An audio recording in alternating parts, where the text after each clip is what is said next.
बिस्मिल्लाहिर्रहमानिर्रहीम।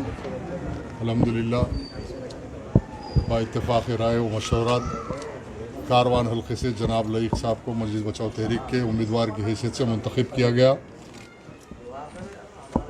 और मैं अदबन तमाम हल्के कारवान के राय दहिंदों से मेरी अपील है कि मरहूम गाज़ी मिल्लत की इस तहरीक को आगे बढ़ाने के लिए मजलिस बचाओ तहरीक के उम्मीदवार के हक़ में आपकी राय का इस्तेमाल कीजिए।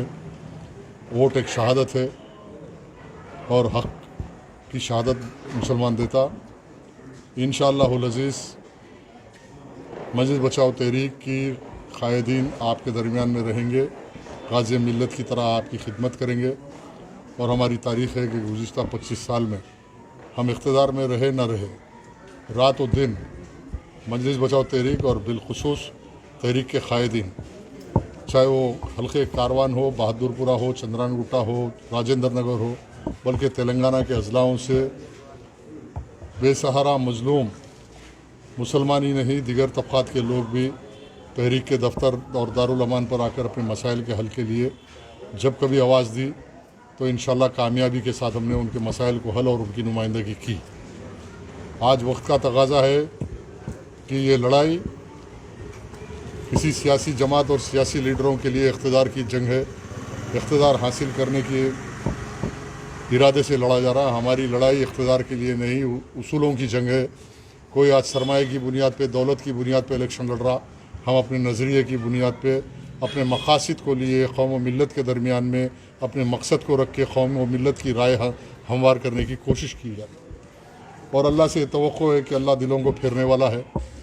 यकीनन मुसलमान आज देख रहे हैं कि हालात जो हिंदुस्तान में है और कौन क्या कर रहा, कौन मुसलमानों का इस्तेसाल कर रहा, कौन मिल्लत के नाम पे आज हज़ारों करोड़ रुपए कमाए, कौन आज ऐश व आराम अपने बच्चों के लिए तलाश कर रहा और कौन मिल्लत के लिए कुर्बानी दे रहा, ये कौम के सामने है। इंशाअल्लाहुल अज़ीज़ आने वाले इलेक्शन में जिस तरह मसाजिद शहीद हुए, जिस तरह मुसलमानों के इनकाउंटर हुए, कोई आवाज़ उठाने वाला नहीं था, गुस्ताख़ रसूल के ख़िलाफ़ कोई आवाज़ उठाने वाला नहीं था।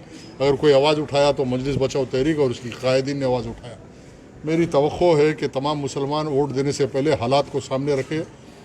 वोट एक ज़िम्मेदार फ़रीज़ा है, ज़िम्मेदारी का फ़रीज़ा है। आप सोच समझ कर किसी से मुतासिर हुए बिना आज हालात को सामने रख के सोचें कि आपको कैसी क़ियादत ऐवान असम्बली में चाहिए, या ऐवान असम्बली में किसी चीफ मिनिस्टर के क़सीदे पढ़ने वाले लीडर MLA चाहिए, या ऐवान असम्बली में मसाजिद की शहादत, औक़ाफ़ की 5 लाख करोड़ की जायदाद जो लूटी गई उस पर आवाज़ उठाने वाला चाहिए, मुसलमानों पे होने वाले जुल्म इनकाउंटरों के ख़िलाफ़ आवाज़ उठाने वाला चाहिए, या ऐवान असम्बली में खड़े होकर किसी चीफ मिनिस्टर के क़सीदे पढ़ना, उसकी खुशनुदी हासिल करना, क्या इसी का नाम क़ियादत है? ये फ़ैसला मुसलमानों को करना होगा। आज वक्त आ गया, अगर आप फैसला नहीं करेंगे तो ये हालात बदलने वाले नहीं है। इंशाअल्लाह हम आवाम के दरमियान में जाएंगे, घर घर दर दर जाएंगे, अपने मकसद को समझाएंगे और अपने उम्मीदवार को कामयाब बनाने की पूरी कोशिश करेंगे। अल्लाह से दुआ है कि अल्लाह मुसलमानों के दिलों को फेरेगा और मजलिस बचाओ तहरीक के उम्मीदवार कामयाब होंगे। ये अज़र मिन शम्स है। इलेक्शन कमीशन को मालूम है, पुलिस डिपार्टमेंट को मालूम है, इंटेलिजेंस को मालूम है। यहाँ पे इलेक्शन ऐसा हो रहा कि वोटर लिस्ट में हर कॉन्स्टिट्यूंसी में 60-70 हज़ार बोकस वोट लिखाना। बल्दिया हैदराबाद पूरी इन्वॉल्व है इसके अंदर। जहाँ वोटर लिस्ट प्रिपेयर होती है वहाँ पे पूरे ऑफिसर इस धांधली में इन्वॉल्व है।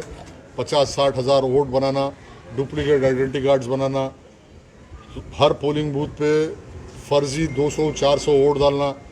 आप देखो अगर कॉन्स्टिट्यूंसी में अगर 200 बूथ पे 200 वोट डाले तो 40,000 वोट होते। यही इलेक्शन का नतीजा है। मजलिस बचाओ तहरीक की कोई हार नहीं हो रही, हम मुस्तसिल लड़ रहे। सिस्टम की फेलियर है, इलेक्शन कमीशन की फेलियर है, इंटेलिजेंस की फेलियर है, पुलिस डिपार्टमेंट की फेलियर है। बड़े बड़े IPS ओहदेदार पोलिंग बूथ पे रहते और उनके सामने बोकसिंग रिगिंग होती, कोई रोकता नहीं। इसी का नाम तो इलेक्शन हो गया। हर हाल में हम अपने मकसद को लिए कौम व मिल्लत के दरमियान में है। चाहे जो संगीन हालात होंगे हम इलेक्शन लड़ेंगे और कौम व मिल्लत को बेदार करेंगे ताकि आने वाले हालात में बदलने के लिए कहीं ना कहीं कुर्बानियाँ देना पड़ेगा। हम कुर्बानी देते रहेंगे। हालात में तब्दीली आएंगी। आज नहीं कल हमारा उम्मीदवार कामयाब होगा और मिल्लत के लिए फिर से एक अमानुल्लाह खान जैसा कायद मुसलमानों की खिदमत के लिए सामने आएगा।